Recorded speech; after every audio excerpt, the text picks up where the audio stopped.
Hello, everyone. Hey, what's up, guys? So, round of 24, Group A. Although yesterday was Group B, so a bit not in the order. But I believe that's because you wanted our casters to cast Group B, and today they will be playing, and also in the same group, both Nyoken and Razz. So very interesting.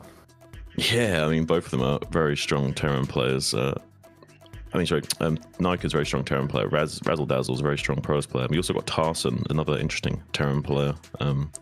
He's been kind of an OG. He's been around for, I can't remember how long, but I think since like 2009, or I remember him.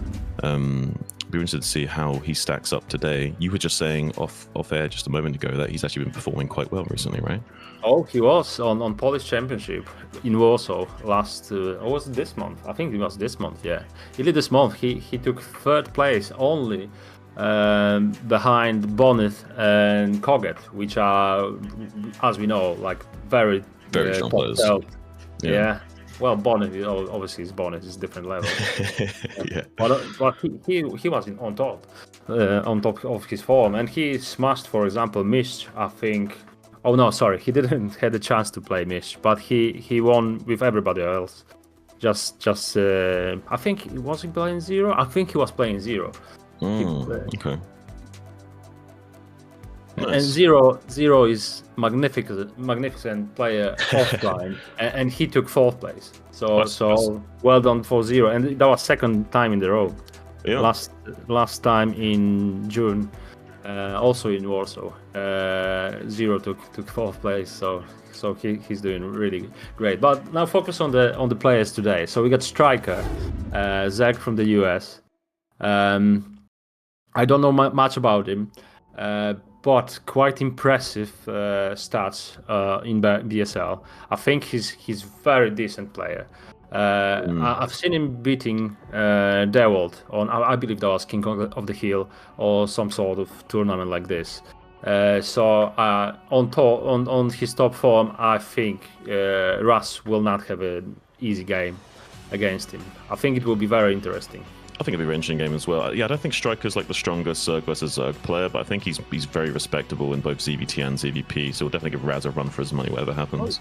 So you're saying he was quite lucky getting into this group? Two Terrans and a top. Yeah, I think he's a little bit lucky. Yeah. Well, then Razz, our caster, Michael Razzoli. He get to Pro League through being top 4 in Gossel League last season. Right. So well done to him. But also I think he's in shape as well. Hayek yesterday was talking. We were talking together, and he said Razz is really scary. He met him several times on the ladder. So I think Razz is scary as well. I've seen Razz perform quite well recently as well, so I think he's going to have a very good running here, no matter who he's up against. And I'm kind of excited to see just how this group ends up panning out. I think Razz and Nyoken are going to be the two that are doing well in this group, but that's just my predictions. The more they win, right? If they both advance, there's more chances for us to cast, I guess. I would like that. Let's cheer up for them. Yeah. Why not? All right, let's start then. Let's see. Let's get right into it.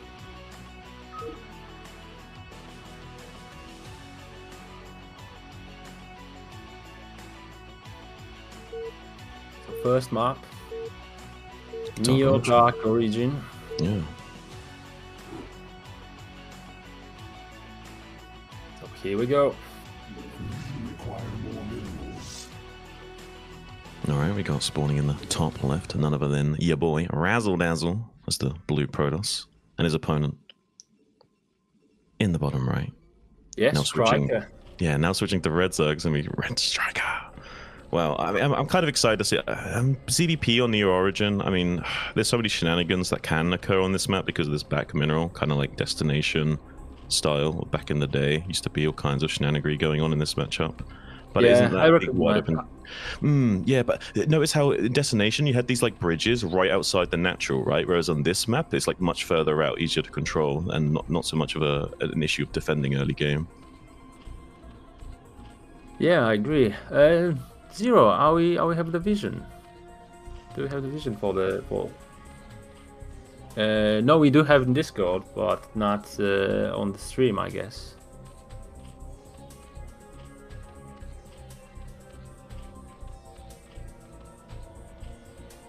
Please stand by.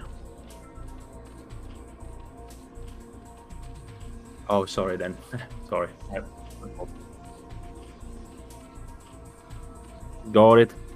Yeah, to stop them from, I guess, looking at the stream and being like, oh, my opponent's building a pool early on, I'm going to counter that, or whatever. Okay, that's being confused. Let's focus back on the game. So we got gate first from Razz.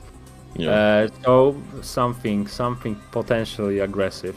You know, everybody probably that is watching this watched also ASL, and we've seen some new extra tactics. I wonder if any of those guys will do any shenanigans, like you said. Maybe not on this map, but on the other maps, Right. like we did some crazy games. But so far it looks pretty standard. I mean, you put the StRyKeR put his hatchery not on natural, which is unusual. Well, he's not drone scouting and he's circumventing having to deal with his probe. He did send his second overlord cross map rather than towards his natural, which kind of does obfuscate the fact that he's going for an early pool or not. So it does force the probe to come into the main base to check that and confirm that. Not seeing that overlord to confirm whether or not it was overpool. But as a result, we also see StRyKeR playing more like Zealot. He's going no drone scout and straight into 4 lings early, just to make sure he doesn't get bullied by an early Zealot. Now his overlord's confirming the gateway first, so he will be safe with these first 4 lings. He's ignoring the scout probe. He's going to use an additional pair of lings to chase that down while these 4 lings get out on the map and maybe see an intercepting Zealot coming on. Yeah, and I think that's a good opening from him. From both of the guys, to be honest. Let's see if the Forge will come down in here, because I've noticed that recently Protosses are trying to keep the Forge if they can in the main, so the +1 is not under the threat of the Hydras, because Hydra Bust is still like the most common opening, even though you might not actually commit to that, but you can just throw 4 Hydras and force 4 cannons. Usually you don't want to go to commit too heavily into a 973 against Gateway first, because you need to kind of do damage to the Zealots early on to kind of guarantee some kind of compensation with the pressure of the Hydras without the Zealots being able to ward those away with low numbers. But usually what would better align with this Gateway first would be something like 2 Hatch Hydra would be a much more crisp timing, and going up to those 12 speedlings early anyway, regardless of the situation, is ideal. And it's kind of what you want to do against Gateway first, slowly go up to maybe like 12 lings worth of anti-ground to make sure they can't come in here and scout you and just kill you. Yeah, but then to do that, you need to kill this sneaky probe first. Right. Yeah, link speed helps with that. Yeah, it sees all the drones being made. It sees how many Zergling is there. He sees that the Echo is the priority for StRyKeR, so, you know, it's something that is very, very important for the Protoss, not to lose this probe. Oh, he sneaks in. That's pretty good. Will the drone take it? No. He's going to confirm the lair as well. So he sees 3 Hatch Spire. He knows that everything's pretty standard right now. There's no like cheekiness coming out of a StRyKeR in this game for the time being. That's going to give a lot more comfort to Razz going forward here.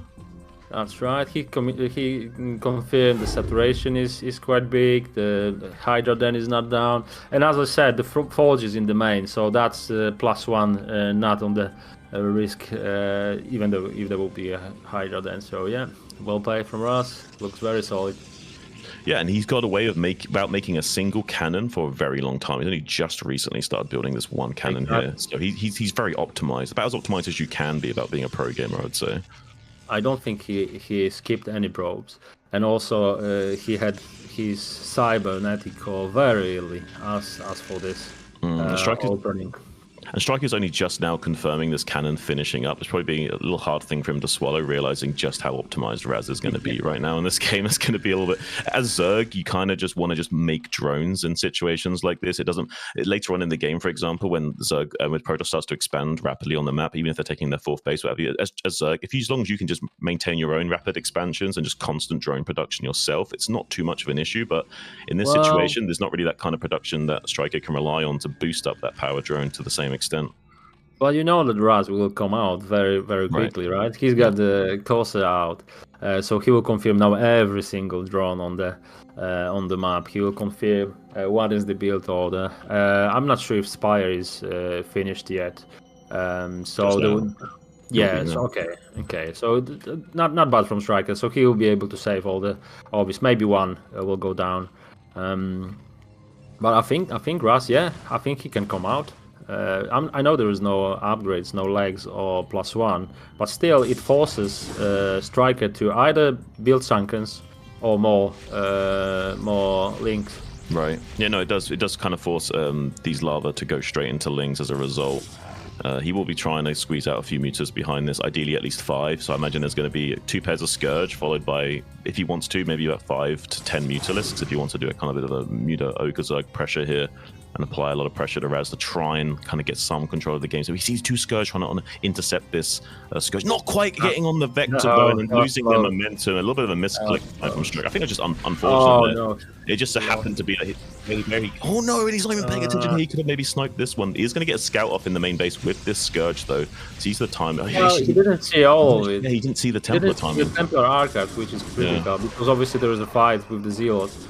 He's targeting drones, so I think 4 kills on the Zealot. Some of them might be drones. The saturation is nearly gone on this base, and also StRyKeR is not mining gas on his natural. Maybe just started, so I don't think it will be mutas. You would need to start mining. Yeah, it's going to be like Hydras. Yeah, it has to be Hydras now. He's going to go 6-act Hydra, which is unfortunate actually, because I feel like maybe he missed an opportunity here to get some map control with like just 5 mutas flying around, and he's going to lose more and more of these drones, these zealots, and yeah. This is what happens when you don't want to invest in a single Sunken. When you try to rely on your army, I think the Sunken investment very often it pays off.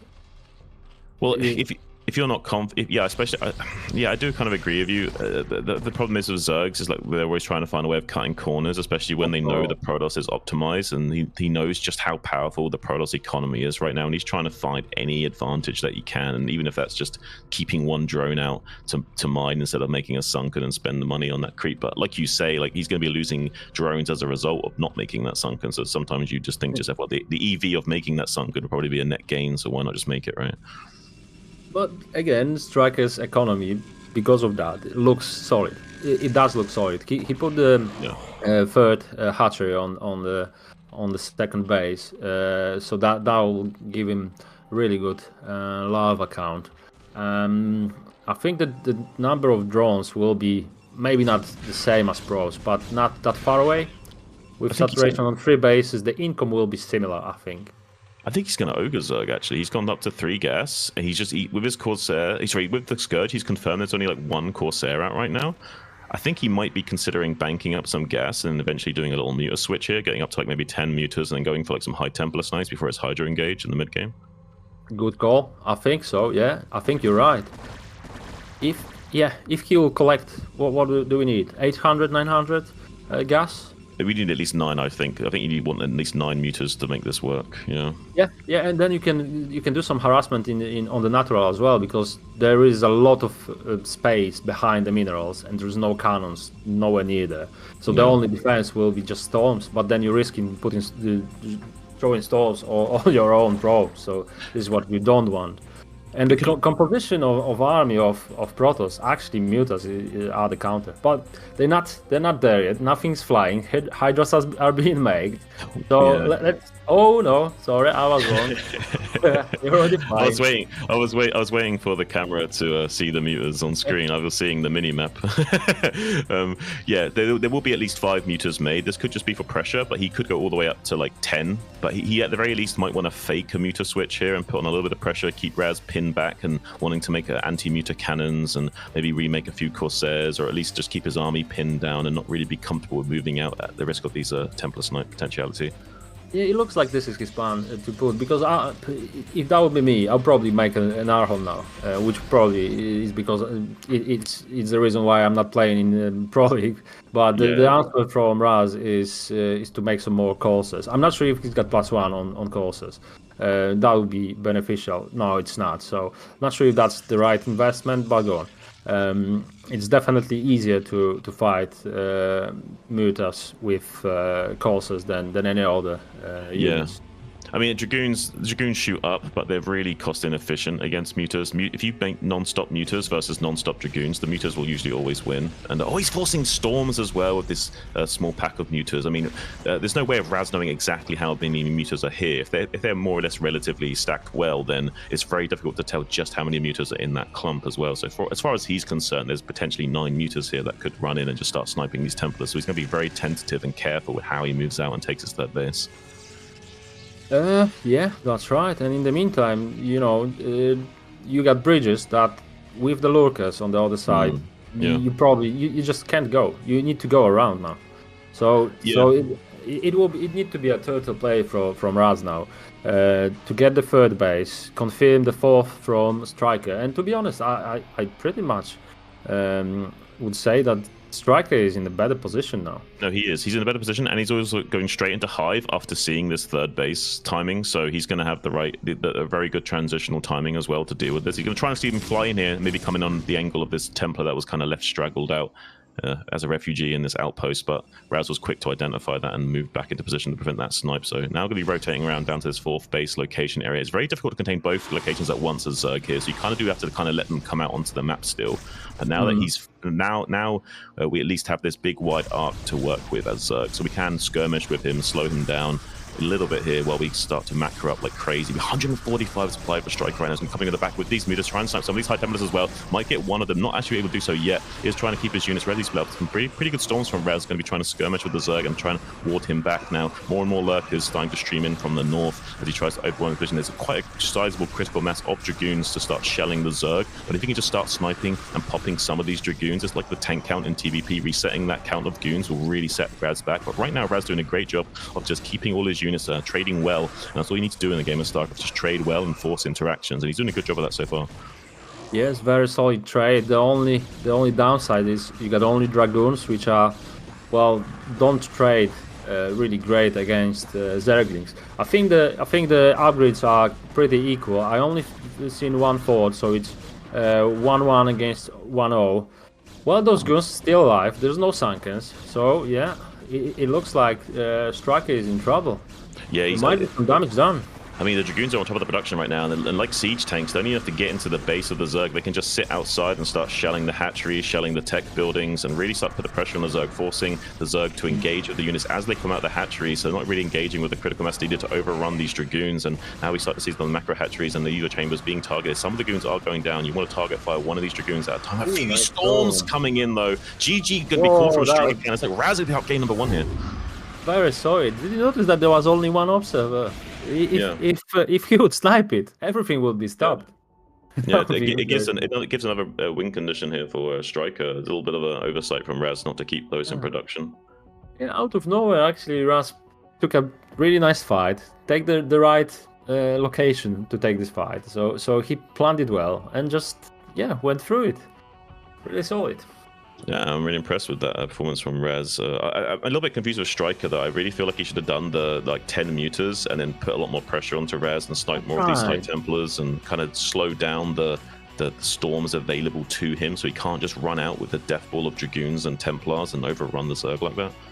He only made 5, right? He almost like 5. He was like a bait, so he can force like 10 courses. Right, it was a bit too fancy. I think he outplayed himself a little bit with that play. Maybe he wanted to play Mutas, but then seeing the composition, there were too many Dragoons. I still think he should play the Mutas just for harassment, if anything. I think so too. Just the pressure of the high Templar snipes is enough in that situation as well, and being able to harass the Protoss, maybe force more Corsairs. There's some less gas available to making observers, making Templars. So you're going to get some kind of expected value out of that, no matter what. That's right. I agree. Okay, so best of 3. Razz on the top, first game. Interesting. So Vermeer was banned by Razz. That's interesting because Vermeer, I told you, it's like it's a really good map. I really like that map for Zerg actually. One of the builds I do on it is actually like 4 hatch before gas, but I take all 4 hatches on location, so I can have I need less drones to saturate the same amount of production, because you can optimize the mineral patches. So you can do like crazy 4-hatch Hydra pressure builds if they try and counter you with like say Citadel first, or you can go into like power drone, like keep making hatcheries, go crazy on your production. Okay. So I think these maps are pretty good for ZVP. No, didn't know that. Okay, that's interesting. So now I'm not surprised that Razz banned it, because there are some other tricky maps to play, and I always thought that this is quite like a standard map, like like Polypoid or something like Retro. Go on. Let's see what map StRyKeR will choose then. Yeah, I'm curious what he's gonna get rid of. Oh, okay, Apocalypse. Oh, okay. What's the oh, if you can see 38 to 53.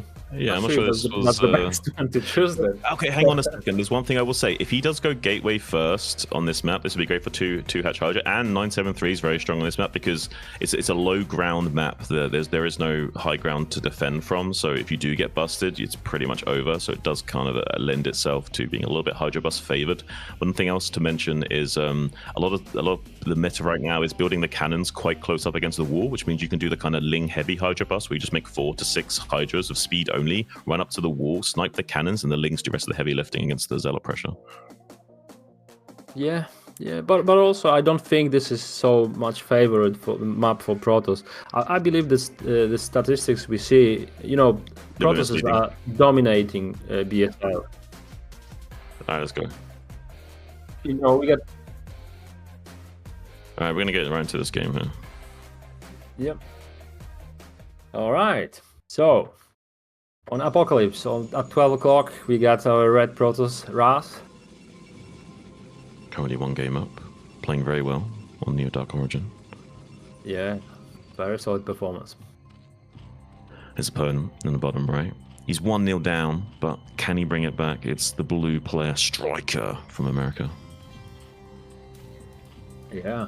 Okay, so what do we see? It won't be 9 pool. We see the Overlord being made now.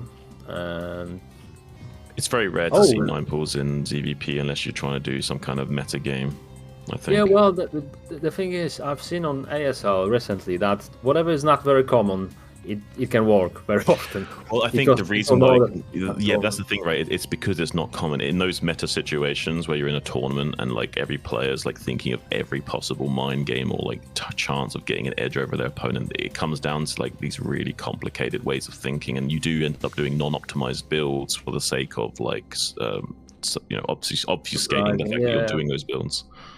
Agree. Razz did not scout with after the first building, after the gateway. He waited a bit longer, so he likes to optimize his builds. He likes the minerals, so I cannot blame him for it. I think that's if you feel solid, if you feel confident, that's what you do. If you're confident with your gateway first play, you want to play like this. This is probably how someone like Mini would be playing as well, like just squeezing out every possible mineral and scouting at the last possible moment to still keep up with the relative timings of the Zerg so you don't just die, but being confident enough that what you do see you can respond to. From the other hand, Zerg started with the hatchery, which is also the more optimized if you don't lose anything on the start. So let's see how it plays for him. Yeah, basically, if the Zerg loses a single drone, you could argue that it's not really worth going for this hatchery first play. So he needs to make sure he doesn't take any damage from this initial Zealot, and at the very least, he will take potentially some mining time loss. So losing a drone and mining time, which is a little bit too much of a price to pay, and you will not be getting the compensation required for going for this hatchery first. Yeah, cannot disagree. Losing drones, well, it throws everything away, because then you need to rebuild these drones, but also you need links, because another Zealot is coming. So then you actually don't make drones, and then you even further behind. So yeah. Let's see. The Zerglings are ready to defend this small attacks, small harassment. Yes, 4 of them. Very nice pickup on the probes. Yeah, it's very nice. It's going to slip this Zealot behind the middle line. Now, you can still get this quite easily by sending 2 Lings on either side and manually move commanding onto the Zealot and then shuffling back the weak Lings to catch this. But so far, he's not getting the best surface area in this. So the Zealot will trade off a couple of Lings before dying, but still not the worst case scenario. Like, two Lings for the Zealot is a great trade for StRyKeR here. He needs to stop this. Yeah, it looks like perfect defense. Yeah. So far, it's looking pretty good. I can't really fault him thus far. He's only lost a tiny bit of mining time here. He's going to even try and come here with the drone to get a little bit of ranged action. Probably wants to send that back to mine wisely. Now going to be shutting down this Zealot finally. And yeah, this has not gone so good for Razz. He's only making a single cannon behind this. He's trying to probably get away with the bare minimal now that he's not really been so successful in this. And now he is at risk of being 9-7-3'd, for example. Like if there was a Hydrogen going down in the natural expansion or something, then he could just die to that. So he is now not feeling very comfortable anymore. Plus, he lost the control of the map, so he won't be able to scout now. Right. There's no way for him to scout. I mean, you can sneak out the probe, but if the Zergling will be outside, or if there will be speed. Well, I mean, scouting speed is also quite significant information. But he doesn't know about the lair, and he might expect anything. Yeah, this could be literally anything. This could be 9-7-3, this could be 3 hatch Spire, this could be 4 hatch before lair, could be 5 hatch before lair. There's so many possible range of play. He could even speedling all in as a follow-up to those Zealots dying and trying to overrun the front. There's so many possibilities that Zerg could have thrown at Razz. He's going to probably try and get away with the bare minimal, and maybe even consider cutting a few corners. He did sneak out this probe scout out onto the map, so that's right. Yeah, that's it's really good. Yeah, and the hard thing about StarCraft is the lack of scouting information. In each matchup, one race struggles to scout the other, and in this matchup, Zerg has an easier time of scouting Protoss, and Protoss has a harder time of scouting Zerg in the early game phase, which makes it a challenging matchup for Protoss, because without that scouting information, it's really hard for them to min-max and align their tech path to deal with the Zerg. This will be interesting, because he will scout some extra links, and that might scare him, unless he will go inside the main. And he will. Oh wow! Yeah, this is great for Razz here. He's going to confirm the lair, and he's going to see the Spire timing as well. This is okay. So now all the problems that Razz originally had have just evaporated. Now he's going to feel a lot more comfortable in this game. That's very, very good from him. I mean, there was an overload seeing this prop sneaking out. So if StRyKeR would pay a bit more attention, he probably would deny this scout. But now it's a bit too late. Now he needs to, well, play in a way that he knows that his opponent knows exactly what he's doing.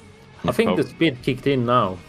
Well, yeah, and Razz went for a very fast Citadel, very fast leg speed and +1 timing. So within, like, say, 30, 40, 50 seconds, we're going to be seeing these Zealots coming out on the map in a big way and putting a lot of pressure onto StRyKeR. And StRyKeR so far has just been power droning. He's going to have to soon go into making some units. He's probably going to be waiting to go into Muters. He probably will maybe even consider making 1 or 2 Sunkens at each base and use Muters to defend. That could be what he chooses, or he could choose to go straight into mass Hydra production right now. But either way, I think he might need 1 Sunken at each base at the bare minimum.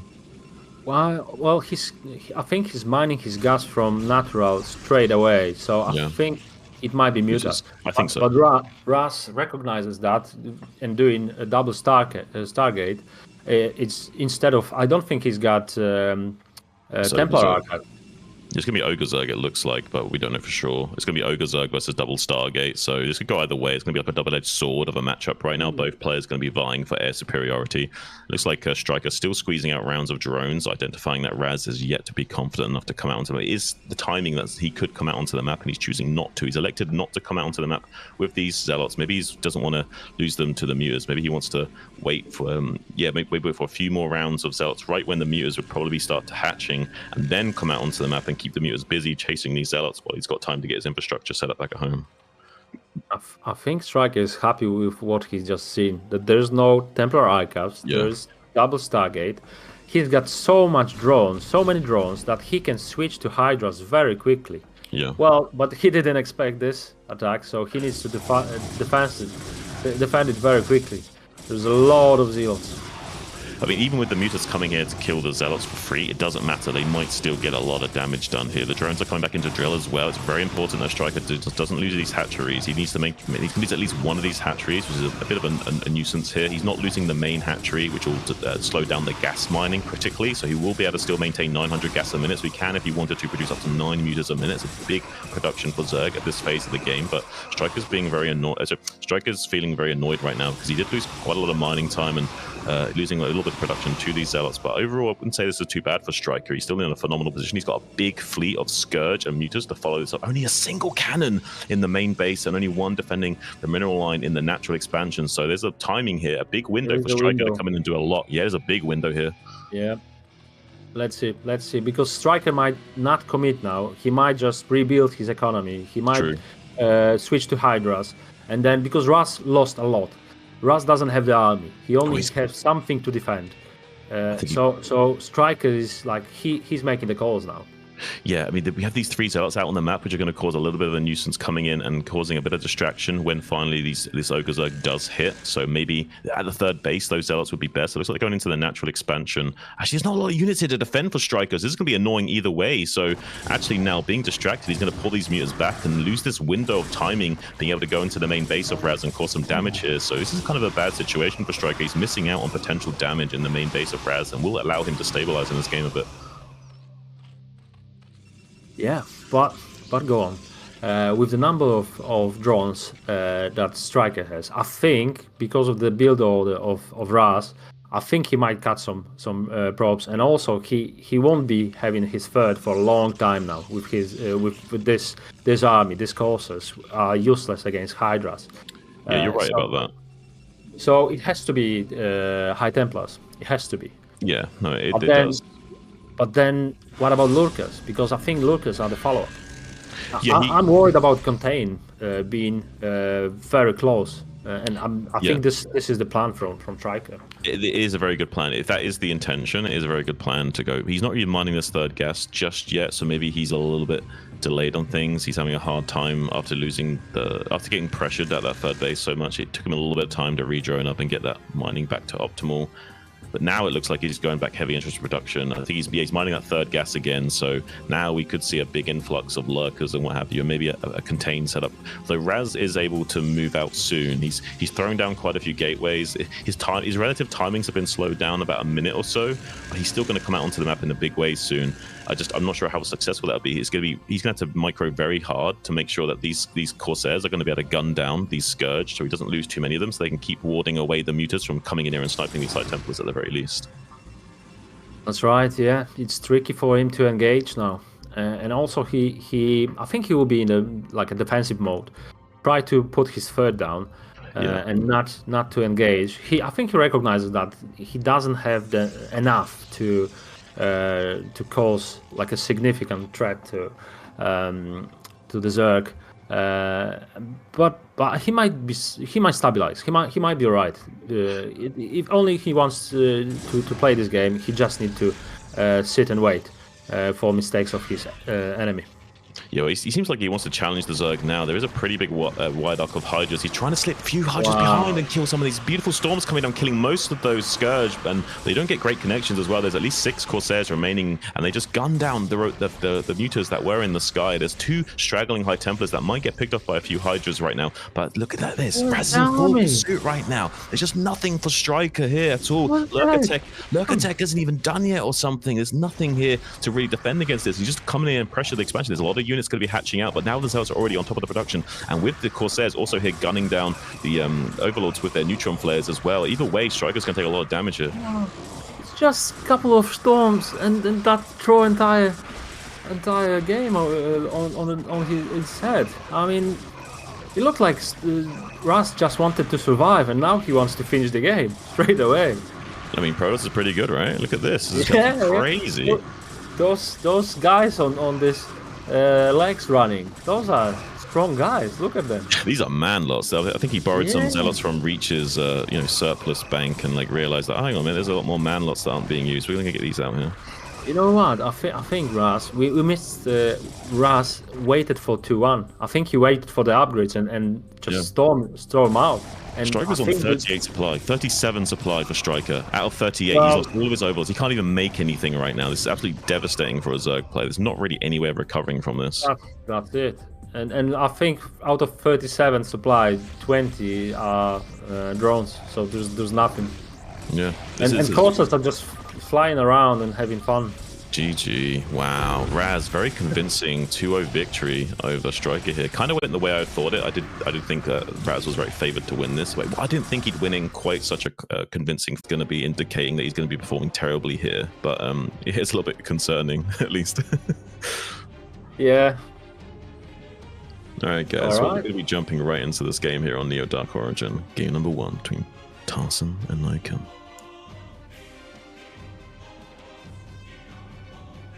Okay, top left, red Terran, Nyoken.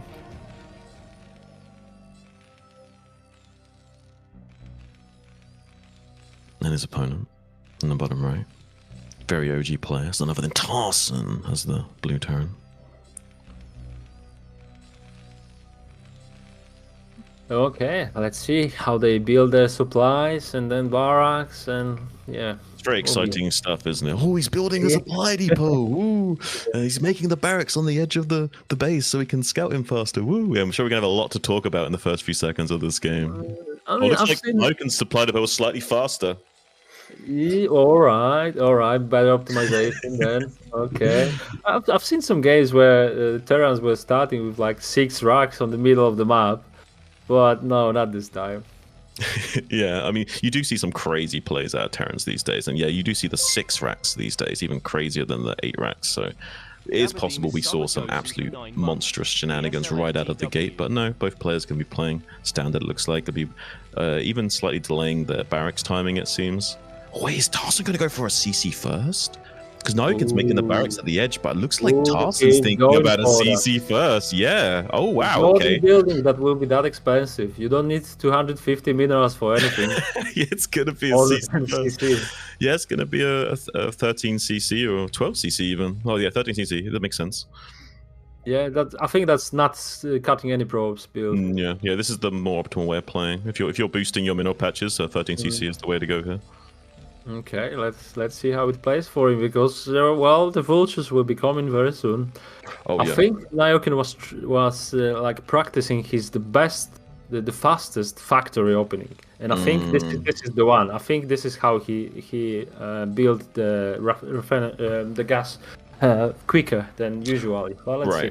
Well, I suppose he could have gone for like 10-10-10 or something and did like a crazy proxy factory play as well. Would be super fast. But either way, he's going to have a very fast timing. Oh, it's 229. It's just not too bad. It's not too bad.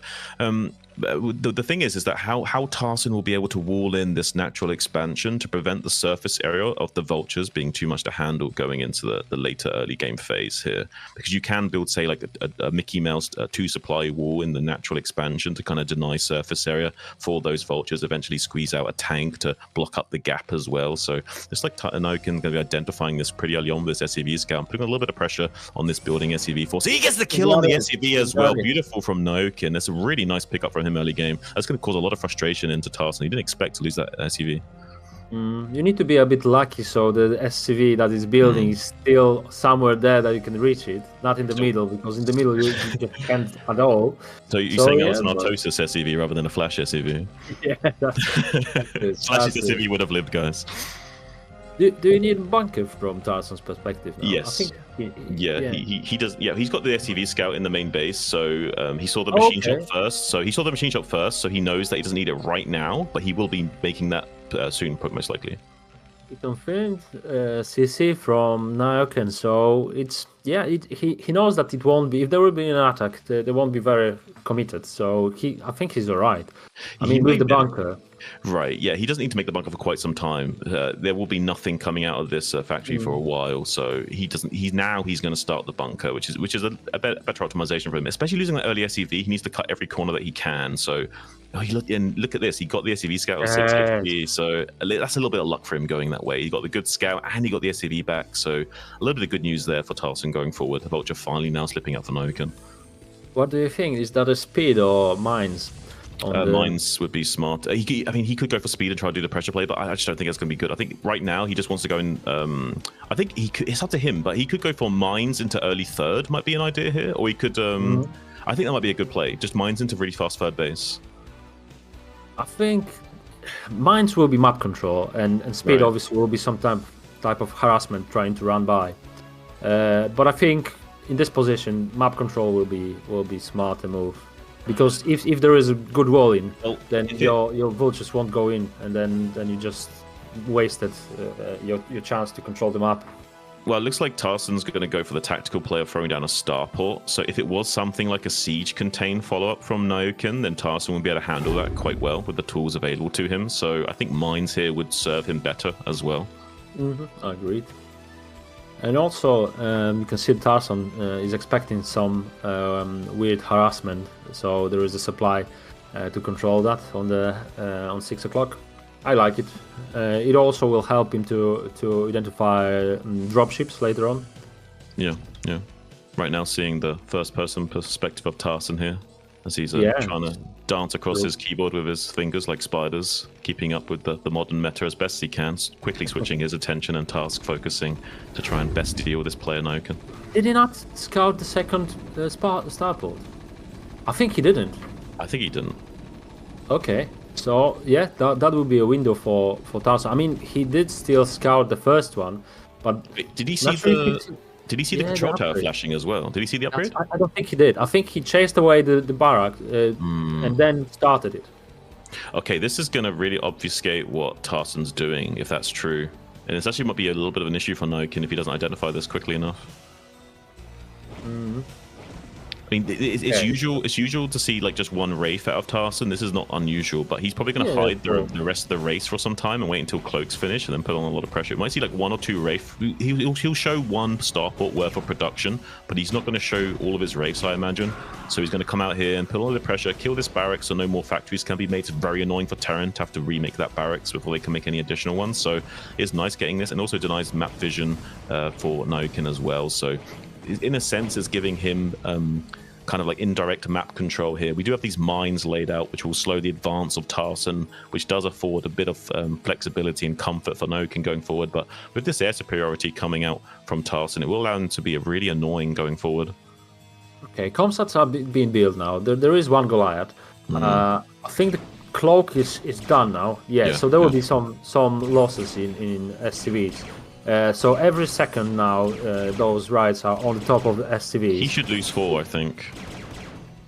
Yes. 3, yeah. It might be even more. Okay. First scan, and he doesn't take out any of the rides. So there will be another scan, and that's pretty much it. Okay, 1 Wraith does go down. Okay, but there is another one. What was that? The scan actually has a random timer. It's between like 9 and 11 seconds. So sometimes the scan lasts longer than you think, and you got a little bit of a tail end of like being able to snipe the unit as it comes back in. You're joking? That's random. No, that's random. Yes, like between 9 and 11 seconds. Go look it up. It's crazy, right? Terran's RNG based, guys. 25 years, and I have no idea. Now I know. Thank you. Game. Crazy game, right? It's 25 years old, and we're still learning things about it. Isn't that amazing? That's right. Okay, so those rides, I think they were not bad, but I like much better army composition of Nyoken now. Yeah, no, this is tank Goliath is actually pretty strong here. The Wraiths do force the Goliaths, which is actually kind of nice for him. But look at this trade, actually. Tarson able to get a little bit of a superiority over here. He's going to be scanning and killing these mines as well. Would have been really bad news bears if he walked out into those mines and like lost 2 tanks to them or something. So if he's dotting his I's and crossing his T's and doesn't make any mistakes here, it's still looking pretty good for Tarson. He's having a little bit of a hard time spending his resources right now. He's got a lot of money in the bank, and that could be a little problem for some Terran players when they get into this like mid-game phase. It can be very tricky to like know where to spend your money, much less have the attention span to actually spend it. So Tarson needs to make sure he doesn't make any mistakes here, but he's looking very strong in this game. If he can maintain this siege line on this bridge nicely and that doesn't get like say countered by Nyoken coming in here with his own air fleet, because it's possible that here if he wanted to he could go into his own Wraiths or something, but he's probably not going to do that. Instead he's going to try and maintain control of this center, much like in chess, controlling the center of the board to kind of take the pressure off and try and get his third base up while containing Tarson. But he does have this lane open, does Tarson, so can still get this third online at his leisure. So Nyoken's still not out of the woods yet. I think Nyoken will be having advantage of upgrades, because obviously he had a quicker armory. But also the third base. And now, you know, he said that Tarson was on the bridges, but he wasn't on the right side of the bridges. You want to be on the other end, because here you can only defend, and if you want to go out, you just trading bad.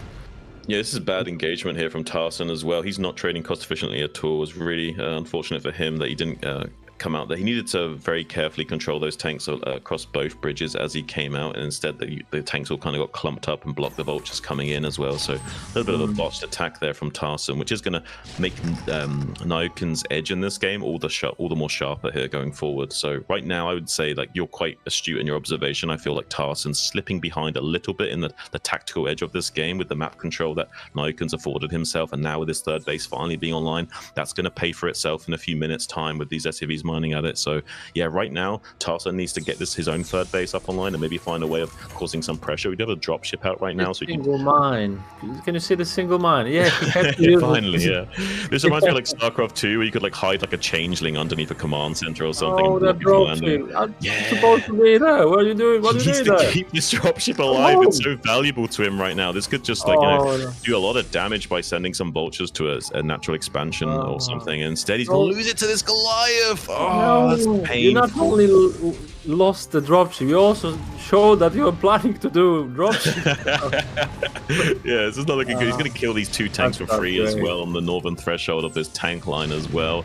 And it's looking a little bit bad for Tarson. He's ahead in supply right now. This advantage. How did it happen? I like it. I think he had better economy somehow. Yeah. Well, with the CC first, it's kind of his game to lose. But look at this. He just keeps bleeding so many units out to these tanks. And these attacks are not that efficient. He needs to be manually commanding these units a little bit more efficiently, going across these bridges, not just one bridge at a time. He's going to start laying down some mines. Does get the big mine connection on those 2 tanks and finish those off. There's 1 tank remaining for Nyoken on this southern threshold. 1 more to the northeast here. Another tank coming in from Rally as well. So there's 3 tanks here on this position with a couple of Goliaths supporting. So still is going to maintain this contain, it seems. And with this barrack spotting as well, it looks really good for Nyoken, because there's no way of Tarson out trading him at the moment. And with +2 going to be on the way for Nyoken, eventually he's going to start 2-shotting these tanks of Tarson as well and helping him trade even more efficiently. Yeah, +1 just kick in. +1 just kick in, not yet for Tarson, obviously. I realize I know now why the supply advantage. Tarson was building units that are 75 minerals. So 75 guys, 75. Yeah, and made a lot of them. Yeah, although this time not really getting their value that was expected at all. So all those 75 units just costing burning a big hole in his pocket, I would say. What he could have used them much better if he would just go around from the right hand side and just stick in. He doesn't know what's on the other end of the map, and there is not much from Nyoken's army. He doesn't have anything to defend his bases, so he just needs to control the way out, ways out from Tomek. Yeah, now Nyoken's going to contain him on this right-hand flank as well, prevent the 4th expansion of Tarson, while also taking his own 4th at the 9 o'clock. So Nyoken can try and keep the hold on Tarson squeezed tightly here. He's trying to like lower down the noose subtly around the neck of Tarson, who's making the 4th CC off location at the 3rd base right now with the intention to float it to this 3 o'clock base. But Nyoken's got not let him do that. Yeah, it's a big scan. He sees the race being produced. That's going to help him out in the coming phases, not getting surprised by those. Wraiths are not only good because they can apply pressure to the tanks that are undefended, but they also provide mobile spotting for your tanks to help trade as well. So they're very valuable units tactically in TVT. Yeah, of course, and mobility is always what we want. King. Yeah. Well, let's see the right-hand side fight, because I think Tarson cannot lose this. He needs to break this contain. This is like, I don't really like this area of the map when Terran is there. Regardless if that's TVT or TVP, you will trade so badly, so inefficient. But you have to break it, otherwise this army can just go slowly towards your base, and they get high ground then, and then your base is just switched off. And for Tarson, this is not only one base; there are both bases, because he needs to take this as his 4th. He knows that Nyoken has his 4th now up and running, so he just needs to break it by all cost. I mean, Nyoken wisely reinforced his position with a few additional tanks just before the attack hit. There was only 4 tanks here for quite some time, and just as Tarson moved out to try and engage this, 2 more tanks showed up to shut this down. So Nyoken playing a good game of chess here right now, allocating the defenders to the spots that he needs to. Tarson's going to try and pull the boys and tank some of these siege tank shots while trying to finally come across his bridge. These tanks are softened up, and there's only a few here, so Tarson might be able to break out across these bridges now, finally, and start to come out onto the map a little bit here, but he still might lose a lot of these tanks for his effort. Oh, look at the right-hand side. He doesn't need to win this. He doesn't need to. He's going to take some damage at his 3rd base, maybe. Look at this. Look at this from Nyoken. This is really bad for Tarson right now. He's in a lot of trouble. It's going to be very difficult for him to come back over here to his 3rd base location and defend this. He's going to go for the counter-attack base trade, which I don't think is going to go well for him either way. I think Tarson's in a world of hurt right now, and he's going to slowly lose this game either way. He needs to make some decisions now with this army, and I think this army will just be devastated by those tanks, and you can see +2 is up, so those tanks will not trade well at all. GG. RPG, well, very solid from Nyoken, like no mistakes made. Control from pretty much start of the game. He knows exactly what he wants to put Tarson in what corner, and then just slowly bleed him out. Well, yeah, it seemed like this was much more a game of chess than a game of poker. Usually StarCraft is more akin to poker than chess, but I think in TVT and this game specifically, we saw Nyoken really abuse Tarson and understand the game state and understand how to move his pieces around the board in the most optimal way to really squeeze Tarson out of any kind of positional advantage. Yeah, and even with the advantage of the quicker command center, it looks like Nyoken exactly knew where to put his command center, so he's not behind, so he's got map control, and he will have the 3rd first because of the map control, and then slowly it will grow bigger. Yeah, I think the mines into early 3rd is the way of dealing with that situation in most cases, depending on what the Tarson's doing as a follow-up. I'm interested in the map. What map we're going to see? We're going to have to see a ban from Tarson first, so I'm curious what map he's going to ban.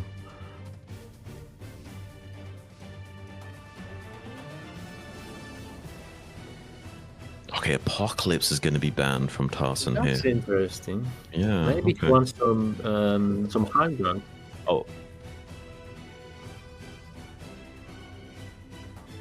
Sorry, Nyoken is banning Apocalypse. My bad, guys. And Tarson is going to be picking from the remaining maps. I got that the wrong way around, sorry.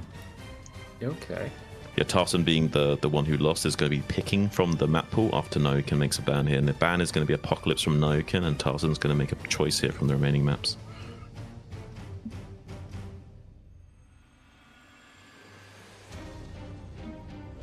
He's thinking very deeply about this. What will he choose? Place your bets now. Big game hunters. I don't think that's in the map pool. DABADEEM. Oh, damn. No, I mean, it would be fun, right? I'm not sure how balanced it would be, but depending on what spawn you got, but...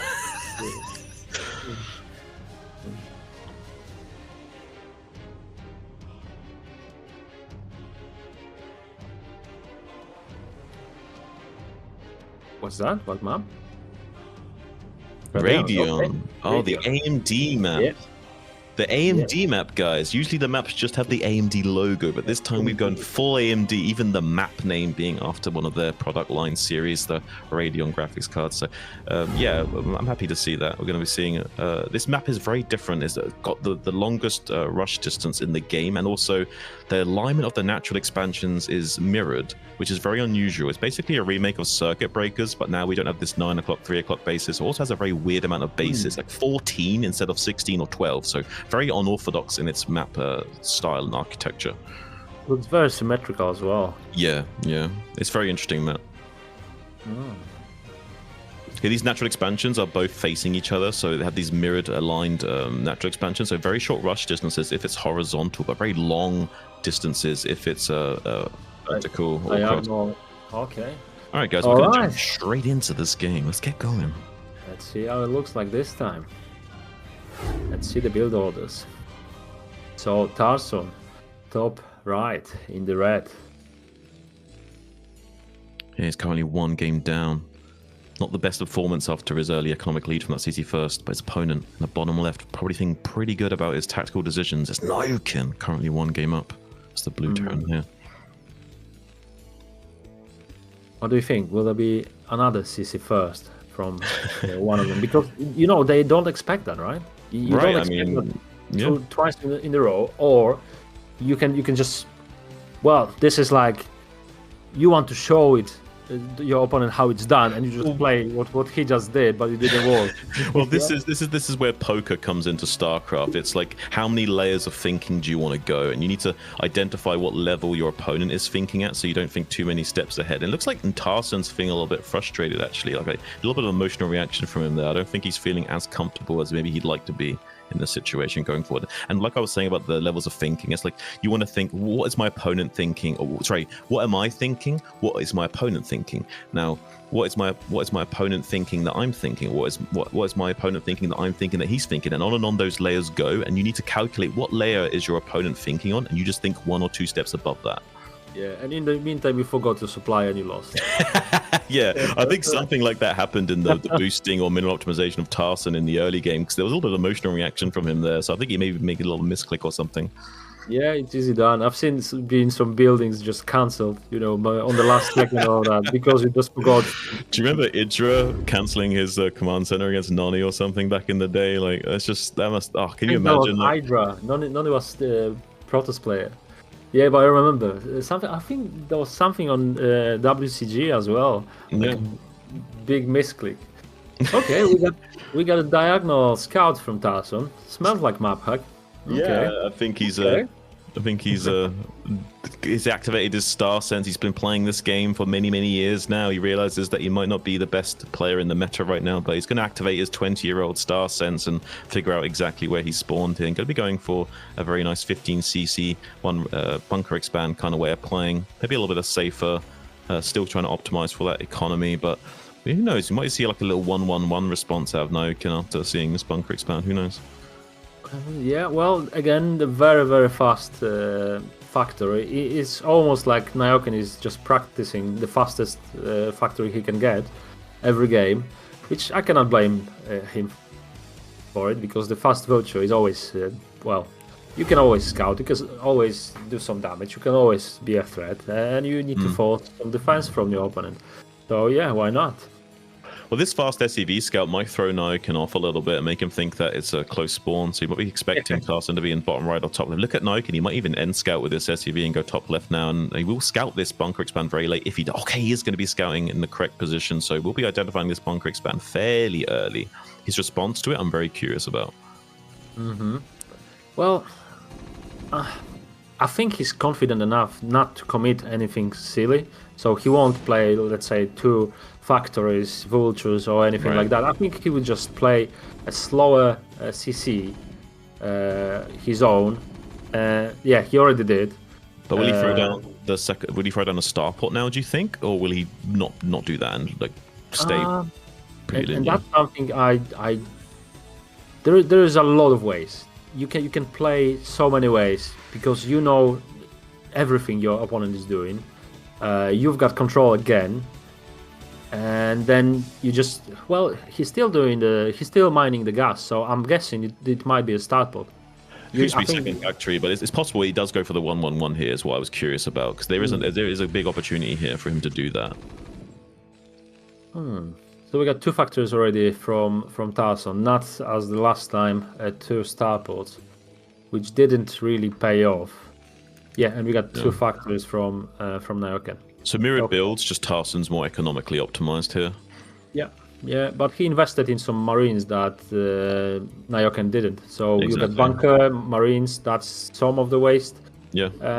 So I think, but then you got CC faster, so you got better saturation quicker. Well, I think Nyoken also got a way of just making a single marine, which is actually considered quite greedy in TVT, because there could have been a BBS for Tarson for all he would know, and he could just dive straight up to that. So optimizing with just a single marine as well, going to be helping Nyoken out here. That's a good call, especially that the scout was early, so that might be a signal that it is something faster than an economical CC as we see. Okay, so I don't think Nyoken will get the level of control of the map as last time, because Tarson with 2 factories, he can go out relatively fast. He's going to go to Vulture Wars, it looks like. He's gone up to 3 factories early, and if Nyoken's not ready for this, he might just get an early lead. If he gets 4 Vultures out really quickly and then just starts putting the hurt on to Nyoken with some good target firing, if this tank isn't out there to help, like, it's possible that Tarson gets an early lead by chasing down some of these Vultures and then also following that up with a mine contain of his own. Yeah. 3 factories going to play now. Well, you can have like 12 Vultures. 75 minerals units very, very quickly. This is a perfect response from Nyoken, though. Look at this. He's already setting up this wall with tank. He anticipates the Vulture War situation right now. He's going to avoid it by making his own Sim City and blocking up the gaps. And look at this. Nyoken moving out. Tarson moving out towards Nyoken now, but Nyoken seeing the Vultures moving out with the mines. So now he's going to be very prepared for this timing. I think he'll put another supply or barracks just to block it entirely. He can do. I mean, he has got Goliath out as well, which he's going to block the gap with the Goliath. Yeah, this is nice. Yeah, this is really good for Nyoken. It's probably one of the most ideal situations for him. So Tarson can just run around on the map, put mines everywhere, but those mines are not doing any damage. Goliaths, and Vultures, and tanks are killing that instantly. Well, Nyoken's already got comsats on the way. He's going to just storm out and just minesweep anyway. He can put on the pressure onto Tarson very soon if he so chooses, right? Well, but then you're risking that you will have a round by so many Vultures will kill so many SCVs so quickly that you don't want to put that risk. He'll have to build like a depot and plug up the gap with a tank or something while he moves out if he wants to go for that kind of play. Yeah. Okay, so we got mines. As I said, I don't think those mines will do anything. I would rather put them around the map to see every possible movement from potential dropships or Vultures running around, because as we know, Vultures are not triggering the mines because there are 75 minerals units. Well, Tarson is going to be getting this barracks though, so it's a nice little pickup for him, because that's going to slow down the factory timings of Nyoken a little bit here and force a remake of that barracks at some point. Although I do like Nyoken's position a little bit more favorably here. I'm looking at this like this is looking really good for Nyoken going forward. I'm not sure if Tarson can navigate his way to an early 3rd base here. Might be an idea. Oh no, he needs to equal the number of tanks to be safe from potential attacks from Nyoken. He's got already 4 factories. Yeah, but I think with these Vultures out on the map, it'll buy him a little bit of time to slow down the advance of Nyoken. I imagine that Nyoken's not going to feel too confident about going out cross-map here in this situation. Risky, right? Just too risky. Especially that you know that you got better composition. You know that you didn't waste minerals for units that actually are not working for any engagement. Unless he's... I don't know if this is going to work for him. He's trying to be very tactical and see if he can snipe like 1 or 2 tanks from the left-hand side and try and avoid the rest of the tanks. If he can just slow down the advance of Nyoken by being a little bit annoying and being tactical with these tanks on the western front, maybe that will be some benefit to him, allowing him to get this third. He's kind of attacking and defending at the same time right now. Sometimes attack is the best form of defense. He's going to try and isolate a few of these tanks of Nyoken and force him into a weird situation where actually he's got to turn around to deal with Tarson. So he's got another 2 tanks with those beautiful mines, and now Nyoken, in a little bit of frustration, going to be trying to isolate these tanks from the other side. But yeah, Tarson doing a great job of really needs to be careful. Takes another mine hit on these tanks as well. Tarson making this weird play into something here and actually kind of frustrating Nyoken here, and he's being very tactical. He's denying this third base while also keeping him occupied. Yeah, look at this. This is beautiful. This is how he played it. He played offensive so he can like safely open his saturation on the third base. This is awesome for Tarson, because now Nyoken is focused to deal with this army, but this army will not matter very soon, because with that amount of income for Tarson, he will build another one very quickly. Yeah, he can make 3 more tanks a minute than Nyoken can, at the very least. He can make even more. He could go 3 machine shops right now if he so chooses, and be a little bit frustrating for Nyoken, because now we can have a lot of siege tanks setting up in the middle, controlling the center of the board, while also being denied his own third base. So Nyoken going to be slipping behind the production and economic curve of this game. And so far, Tarson's in the driver's seat and has completely secured the ebb and flow and is throwing down.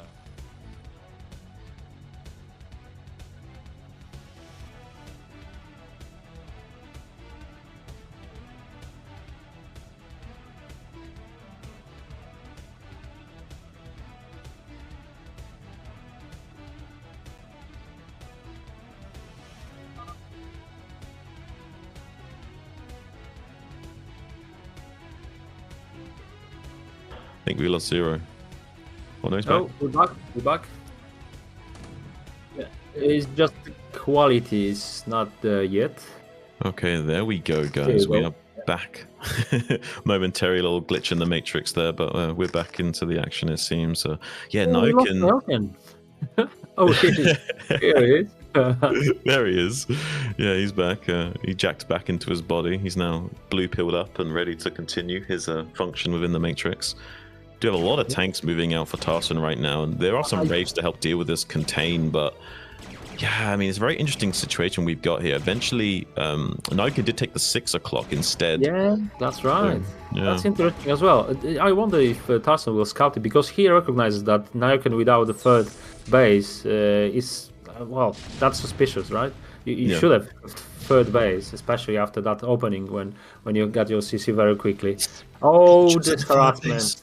Yeah, they slipped by the tank line. Oh no, and Tarson's not in the position to. Yeah, this is going to use a lot of SCVs. I imagine at least like 10 or so SCVs will go down at the bare minimum, and with target firing, he could lose as many as 15. Kill everything.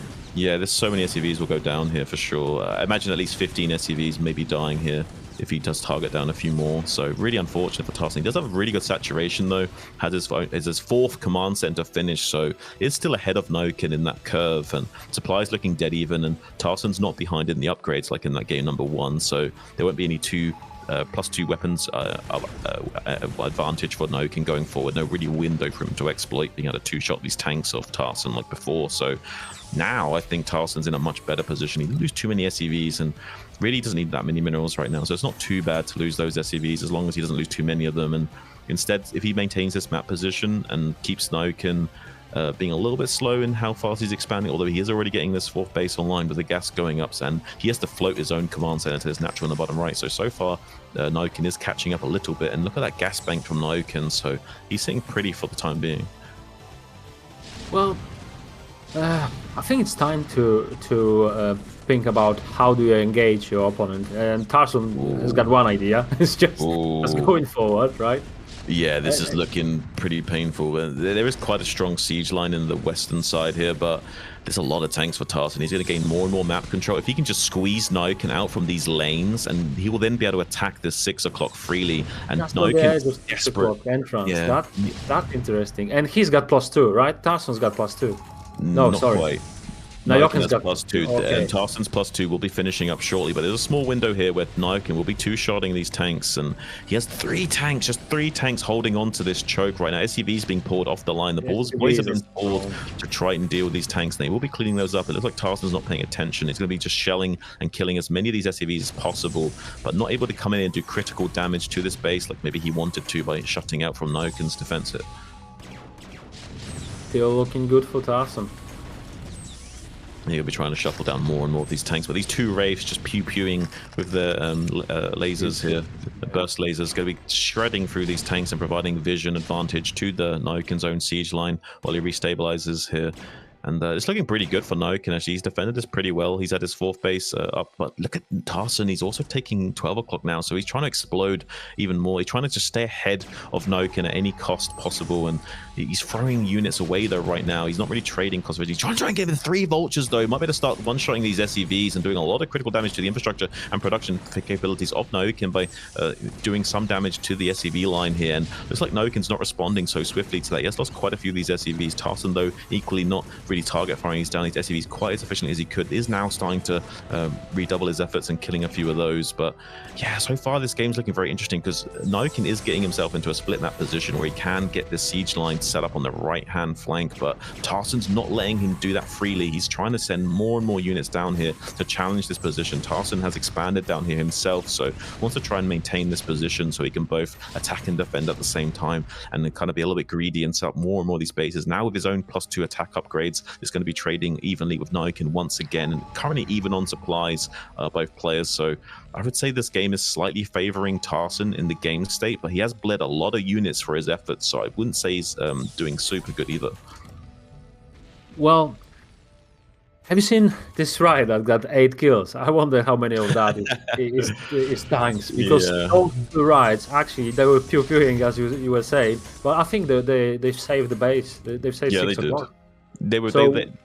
They more than paid for themselves, I would say. The EV on those Wraiths is probably one of the highest in this game out of any unit, I would say, in terms of what value they provided him. And now Nyoken can switch off the 4th base, and it looks like I was thinking this map will split north, well, west and east, and now it looks like south and north. Yeah, it's a horizontal split now instead, which actually favors Nyoken, because that was more natural for him going forward in this game state, whereas Tarson wanted to disrupt that and come down and both be attacking and defending on this vertical axis. And now that's been shut out from Nyoken, so now it will force the game into a later state. So we're going to be having a very long game here, guys. I imagine we're going to be going into a lot of BCs and maybe a 20-30 minute game here at the bare minimum. So strap in, because this could be a very long TVT. If I'm not mistaken, I think Nyoken started already tech to BCs. Oh, yes, he has. Okay. This is the play, though. If you want to split the map and play like this, you want to go into BCs unless you want to counter his BCs with something specific. Some players are more, say, Wraith-centric, and they don't like going for BCs. So they'll go like a massive fleet of Wraiths. But that does provide other counterplay from the other Terran player. He could go Valkyries to shut that down and what have you. So sometimes the BC play is the way to go, just to kind of get as much bang for your buck and make sure you have enough of a powerhouse army to really start to skirmish and overwhelm these positions that are just so fortified in the late game stays that unless you've got a whole fleet of dropships, there's no really way of breaking these positions anymore. Yeah, what do you think Tarson should play against BCs? Once he find out that BCs I would like him to go way. Wraiths. I would like him to go Wraiths or something and just go up to like 11 Wraiths with Cloak and start like playing like that. He could even go Lockdown, to be honest with you. I mean, if he was feeling really fancy, we could see not Lockdown Nuke being used. That would be really good. But I'm sure he's not used to that style, so we'll not be seeing that from him. We would like to see. Okay. Well, Tarson definitely has his tech very high now, so he probably can do anything he wants. I'm not sure if he's... Oh, okay, he already scanned the main, so he confirmed now BCs. So we will see the response from him very shortly. Well, I think he seems to be slightly mechanically faster than Nyoken, so maybe he would be more ideal for going for Wraiths. We're going to be switching out the FP VOD view there. I think we had a little bit of technical issues with that. I'm not sure how much of the FP view you guys saw, but we saw momentarily there Tarson microing away with like a 300 APM, slightly faster than Nyoken, it seems. But I do like Nyoken's tactical decision-making slightly more than Tarson, although this game, Tarson did shine a lot with that little play at the third base location. I'm not sure if he's aware of these BCs yet. Did he scan the main base? I'm not really paying enough attention to know if he scanned them. Okay. When Tarson, when we've seen from Tarson's perspective, he scanned the main and he confirmed the BC tech. So he's definitely aware of this potential threat. And you said rights will be the response. I'm always like resistant to that when you invested so much in the upgrades already, and when your Goliaths are so much stronger with +3. But let's see. You might be right. Okay, he's going for drop ships. The drop ships will allow him to come in here and just drop a bunch of units onto these siege lines to try and help him break through. But look at this big V shape of tanks to the west and east flanks. The east side is getting broken, but the tanks on the west still did a lot of damage here. But Tarson still looking really good as he comes down to pressure this 6 o'clock base and has enough tanks left over to both isolate Nyoken and try and put on some pressure. But look at these BCs finally coming online. Going to be slow boating their way over to this 6 o'clock position to start shelling these tanks with their big burst lasers of like 25 damage a piece when they're unupgraded, so do hit a lot harder than Race, and they have got a little upgrades to help chew through the armor as well, so we'll be doing a lot of damage to these tanks. Yeah, those tanks without support will be dying. Yeah, it's I don't think Tarson can lose them. He'll lose control of the map, losing those tanks. They just dying. I know you disagree with the Rave play, but I really feel like if he did go into Raves, he would have enough Rave support here to prevent these BCs from just coming in here and doing this. I mean, there was no Goliaths either, right? So yeah, there was nothing, right? So he needs something that shoots air. Yeah, I guess drop because you went for the are not the right play. No. Yeah, I don't think dropships kill BCs very well. No. Okay, one turret. That's the response. Yeah, that'll do. That'll do. Just keep making turrets under the BCs until it dies. No, I'm pretty sure Tarson is preparing something now, but losing that many tanks. Oh no, look at these tanks as well. This is really bad. Oh no, it's 4 Goliaths coming down, but that's not going to be enough to save all of these tanks. He's going to lose at least half of those tanks will die. You might get one of these BCs, which is pretty good compensation, but yeah, pretty good compensation killing that one BC. That's when the upgrades come into play, especially on Goliaths, where I think they are having bonus of +4 every upgrade, something like this. Yeah. Yeah, so it's +8. That's massive.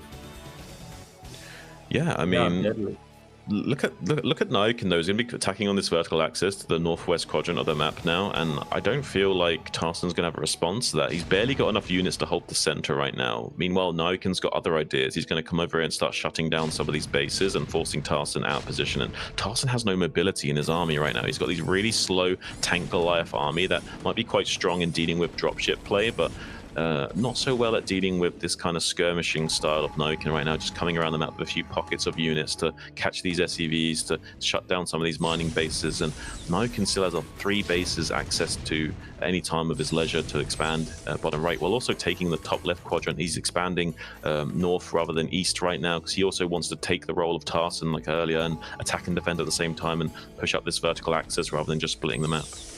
I love the decision from Nyoken. You just take 1 Goliath, 3 tanks, and then you kill every SCV. SCVs are strong, but not that strong. So it's just about to kill the base, where in the meantime you hold entire army with your siege tanks, PCs, and everything, and you just move forward and kill the economy and kill the plan of your opponent. Nyoken going to be target firing down these Goliaths as well, and he understands that he needs to commit to this fight. If he tries to run away from the Goliaths will just get damage for free, so no matter what happens here, he pretty much has to just engage those Goliaths head on and make sure he trades as efficiently as possible with good target firing. And now going to be clearing up so many of Tarson's tanks. Every tank that just bites the dust, there's 100 gas that just disappears, and look at the upgrades. +2 attack for Tarson here. 1 on BC, that's enough. That's really solid. It really does mitigate a lot of the damage from these Goliaths. The Hellfire missiles are split into... is the Hellfire missile split into 2 attacks for the Goliaths or not? Say again? Does the armor reduce the incoming damage of the Goliaths by 2 or 1 for the BCs? I'm not sure. No, I don't know. But as you can see, the armor on BCs is already 5. Yeah, this is scary. I mean, he's not even utilized Yamato yet, but once Yamato comes online later on as well, he can start just, you know, Yamatoing tanks, Yamatoing Goliaths, Yamatoing turrets, and just crack open these positions so efficiently. I was expecting Yamato. I wanted to see Yamato. I still want to see Yamato. Show me Yamato. I want to see Yamato. Show me the Yamato. On a SCV. Be that. Yeah. Be that guy. Be that guy. I mean, he doesn't even need Yamato to win this game. It looks like he's played so solidly. His tactical decisions have been pretty flawless this game. The only thing that maybe he had a bit of an issue with was Tarson's little skirmish on the 3 o'clock, the third base location early on. But other than that, I think Nyoken's been in the pilot seat and taking control of this game for the rest of the phase. As you said, Tarson had some moments of his brilliance. He just made some mistakes later on. Right. When the first 3 BCs killed so many tanks that was just you cannot lose that many units and expect to come back from it. It was the lack of composition. I'm pretty sure he scanned it. I'm pretty sure he's seen the maybe he didn't see the BC itself, but definitely seen the buildings, the tech for it. But didn't respond correctly, which is a shame because I think Tarson had a really good chance for this game. Yeah, I think he showed his caliber in this game and showed that why he's such an experienced player. He does some really great ideas and decision making. It's just that his execution failed him a little bit at times and kind of got caught with his pants down and lost control of the game. And now currently half the supply of Nuke and 82 to 100, 181. There's just no way for him. GG. Now you can pick up a very convincing 2-0 victory over Tarson. So far, this group is going how I expected it with Razz and Nyoken moving forward. Well, but there is a news for us. There will be at least one caster in round of 16. Yeah, that's good, right?